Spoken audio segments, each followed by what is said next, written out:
बिस्मिल्लाहिर्रहमानिर्रहीम। दी math corner के साथ मैं हूं सफ़ीना।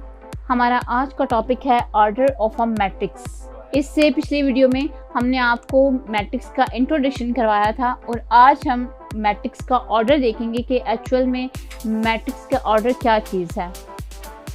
हमारे पास यहाँ पे दो मैट्रिक्स मैंने लिखे हैं, एक को मैंने नेम दिया है m और एक को मैंने नेम दिया है n। हमने पिछली वीडियो में पढ़ा था कि हम कैपिटल लेटर्स हमेशा यूज़ करते हैं मैट्रिक्स को नेम देने के लिए। हमारे पास जो रियल नंबर्स इन ब्रैकेट्स के अंदर इनक्लोज हैं, हम उनको बोलते हैं कि ये इस मैट्रिक्स की एंट्रीज हैं या फिर एलिमेंट्स हैं। और स्क्वायर ब्रैकेट्स में जब हम क्लोज करते हैं तो हमारे पास वो एक मैट्रिक्स की फॉर्मेशन बन जाती है।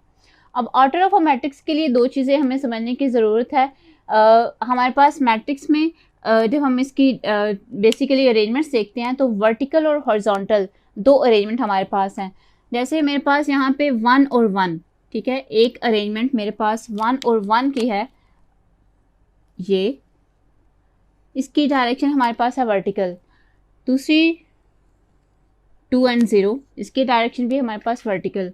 3 एंड 2, इसकी डायरेक्शन भी हमारे पास है वर्टिकल। और वर्टिकल डायरेक्शन में हमारे पास जो नंबर्स की अरेंजमेंट आती है मैट्रिक्स के अंदर, हम उसको कहते हैं कि ये हमारे पास क्या है, कॉलम्स। जैसे फर्स्ट को हम C1, C2, C3, C से डिनोट किया जाता है, तो नंबर्स को डिफरेंट करने के लिए हम उसके नंबर्स को यूज़ कर सकते हैं। इसी तरह अगर हम हॉरिजॉन्टल अरेंजमेंट्स को देखें तो हॉरिजॉन्टल अरेंजमेंट में मेरे पास यहाँ पे 1, 2, 3, इसकी डायरेक्शन हमारे पास हॉरिजॉन्टल है।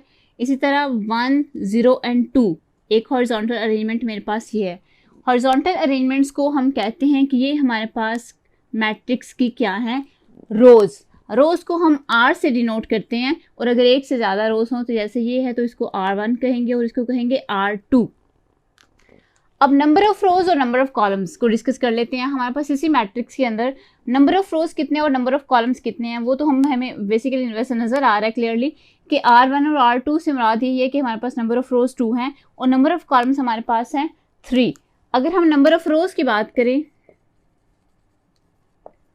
नंबर ऑफ रोज इसको हम डिनोट करते हैं M से, नंबर ऑफ कॉलम्स इसको हम डिनोट करते हैं n से। अब नंबर ऑफ रोज और नंबर ऑफ कॉलम्स ही हमारे पास डिटरमाइन करते हैं ऑर्डर ऑफ अ मैट्रिक्स। अब हम ऑर्डर ऑफ अ मैट्रिक्स को लिखा कैसे जाता है,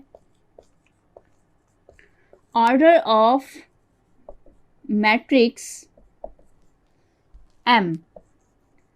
अगर हम इसी मैट्रिक्स को डिस्कस करें तो हमारे पास नंबर ऑफ रोज हमारे पास, अगर हम m की वैल्यू को देखें R1, R2, तो नंबर ऑफ रोज हमारे पास हैं 2 और नंबर ऑफ कॉलम्स को अगर हम देखें तो नंबर ऑफ कॉलम्स हमारे पास हैं 3।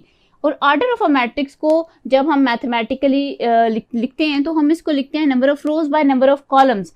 हमारे पास नंबर ऑफ रोज हैं 2, पहले हम सिम्बॉलिकली देख लेते हैं, इसको हम लिखते हैं m by n। m means number of rows, n means number of columns. और अगर हम m मैट्रिक्स के हम ऑर्डर को देखें तो वो हमारे पास आता है 2/3। इसी तरह इस एग्जाम्पल को आप देख सकते हैं, इसमें हमारे पास नंबर ऑफ रोज कितने हैं, हमारे पास नंबर ऑफ रोज हैं 3, नंबर ऑफ कॉलम्स कितने हैं 3। और अगर मैं कहूँ कि ऑर्डर इस मैट्रिक्स का हमारे पास क्या है तो दैट इज़ 3/3। ये था ऑर्डर ऑफ अ मैट्रिक्स। इससे नेक्स्ट वीडियो में हम इंशाल्लाह डिस्कस करेंगे और मैट्रिक्स की टाइप्स को। अगर आपको हमारी ये वीडियो अच्छी लगी है तो इसको लाइक करें और आप तक हमारी कमिंग वीडियोस टाइमली पहुंच सके उसके लिए हमारे चैनल को सब्सक्राइब कर दें। शुक्रिया।